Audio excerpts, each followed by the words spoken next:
अजय सिंह बिष्ट उर्फ आदित्यनाथ का, जिसका नाम भी आदित्यनाथ असली नहीं आया था यहाँ जलसा करने हरियाणा में। मैंने पूछा अजय सिंह बिष्ट अपना नाम तो असली बता दिया करो जो माँ बाप ने दिया था, कम से कम अपने आप को आदित्यनाथ। केवल भगवा धारण करने से कोई भगवे के लायक नहीं हो जाता। आप बिल्कुल कोई वस्त्र धारण ना करो जैन मुनियों की तरह, पर अगर आपका आचरण न्याय का है, अगर आपका आचरण सच्चाई का है, तो आप भगवा धारण। हरियाणा विधानसभा चुनाव नजदीक आते ही सियासी बयानबाजी तेज हो गई है।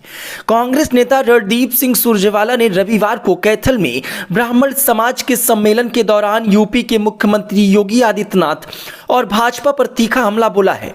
सुरजेवाला ने योगी आदित्यनाथ पर आरोप लगाते हुए कहा है कि उनका राजनीतिक कद ब्राह्मणों के खिलाफ अत्याचार और उनकी राजनीतिक हत्या से बढ़ा हुआ है। उन्होंने कहा कि यूपी में योगी सरकार में ब्राह्मण समाज का हर जिले में उत्पीड़न हो रहा है।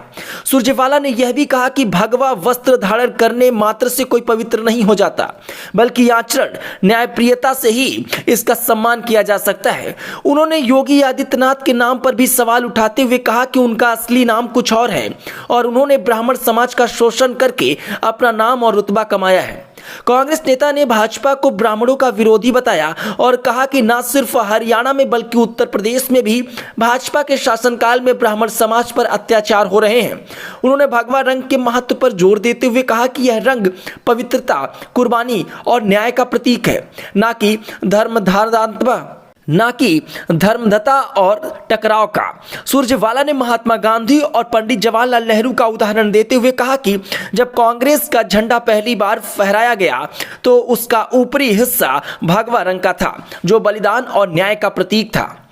हरियाणा विधानसभा चुनाव के मद्देनजर सुरजेवाला ने इस बयान से राजनीतिक माहौल गर्मा गया है और राज्य में 90 विधानसभा सीटों के लिए 5 अक्टूबर को मतदान होगा और 8 अक्टूबर को मतगणना होने वाली है। सच्ची ये है कि आज की भाजपा के बारे में 2 लाइन सही हैं। कोई ऐसा सगा नहीं जिसे बीजेपी ने ठगा नहीं।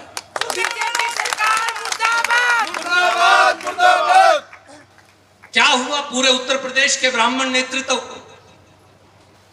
कहां गया बीजेपी का पूरा उत्तर प्रदेश का ब्राह्मण नेतृत्व? एक एक व्यक्ति से जाकर पूछ लीजिए, कानपुर पूछिए, बनारस पूछिए, लखनऊ पूछिए, मेरठ पूछिए, एक एक व्यक्ति को चुन चुनकर आदित्यनाथ ने मारा है। एक एक व्यक्ति को चुन चुनकर चिन्हित करके पंडित जी बीजेपी के लोगों ने नकारा है।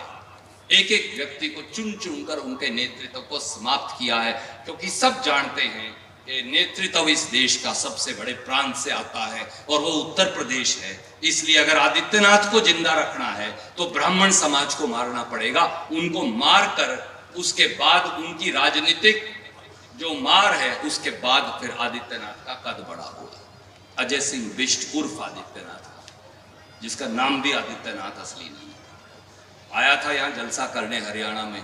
मैंने पूछा अजय सिंह बिष्ट अपना नाम तो असली बता दिया करो जो माँ बाप ने दिया था, कम से कम अपने आप को आदित्यनाथ। केवल भगवा धारण करने से कोई भगवे के लायक नहीं हो जाता। आप बिल्कुल कोई वस्त्र धारण ना करो जैन मुनियों की तरह, पर अगर आपका आचरण न्याय का है, अगर आपका आचरण सच्चाई का है, तो आप भगवा धारण करेंगे।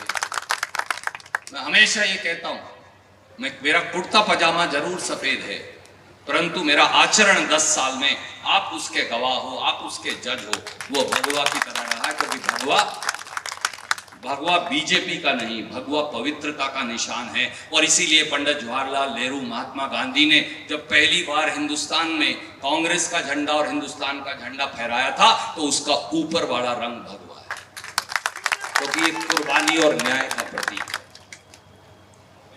ये धर्मांधता और टकराव का प्रतीक कदापि नहीं हो सकता।